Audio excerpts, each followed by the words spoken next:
हैरान कर देने वाली बात तो यह थी कि वह स्टेशन वो ही स्टेशन था जहां से मैं उस ट्रेन में चढ़ा था, और वहां पर एक व्यक्ति भी खड़ा हुआ था जो शायद उसी ट्रेन के आने का इंतजार कर रहा था।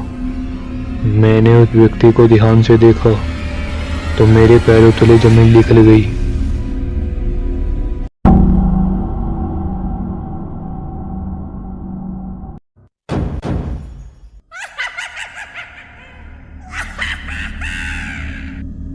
यह कहानी है एक ऐसे रेलवे स्टेशन की, यदि आज भी उसका नाम ले तो उसके साथ एक साया लग जाता है।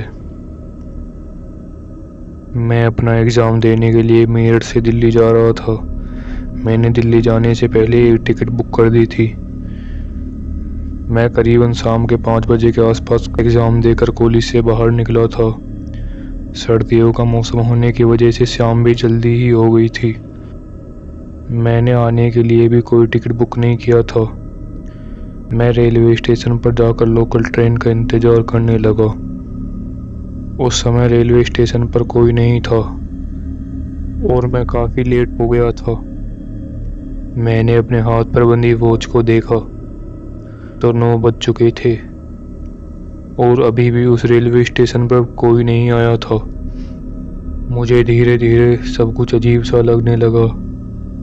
मुझे एक बात खाई जा रही थी कि उस स्टेशन पर अभी तक भी कोई नहीं आया था। उस रेलवे स्टेशन का सन्नाटा मुझको खाने को था। तभी मेरे कानों में दूर किसी रेल के हॉर्न की आवाज़ सुनाई दी। मैंने उस आवाज़ की ओर देखा तो दूर कहीं एक ट्रेन स्टेशन की तरफ आती हुई दिखाई दे रही थी। मैंने राहत की सांस ली और ट्रेन स्टेशन पर आकर रुक गई। मैं उस ट्रेन में चढ़ गया। मैंने उस ट्रेन में चारों ओर देखा, लेकिन हैरानी की बात तो यह थी कि उस ट्रेन में कोई भी नहीं था। मैं उस ट्रेन में बिल्कुल अकेला था। मैं खिड़की के पास वाली सीट पर जाकर बैठ गया और बाहर की तरफ देखने लगा। थोड़ी देर बाद ट्रेन चल पड़ी। मैं सब कुछ नज़रअंदाज करते हुए मोबाइल चलाने लगा। मुझे लगभग 20 मिनट ही हुए थे कि अचानक टीटी मेरे पास आकर खड़ा हो गया। उसने मुझसे कहा, अरे भाई, कहाँ जाना है? मैंने उसकी ओर देखा तो वो एकटक मुझे ही घूरे जा रहा था। उसको देखकर मुझे ऐसा लग रहा था कि वो आज ही मुझे मार डालेगा।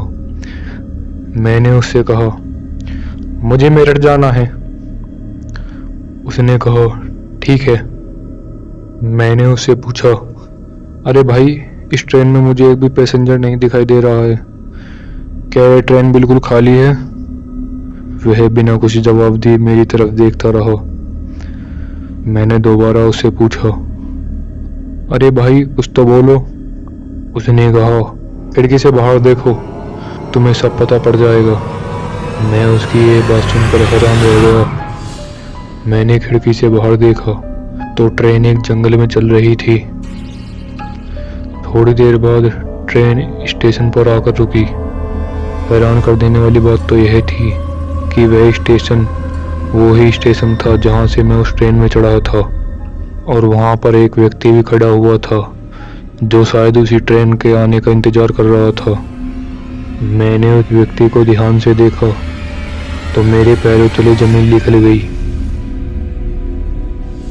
आखिरकार उस स्टेशन पर वो अजनबी व्यक्ति कौन था, और वो ट्रेन उस स्टेशन पर आकर दोबारा कैसे रुकी? जानने के लिए देखिए हमारी स्टोरी का अगला भाग।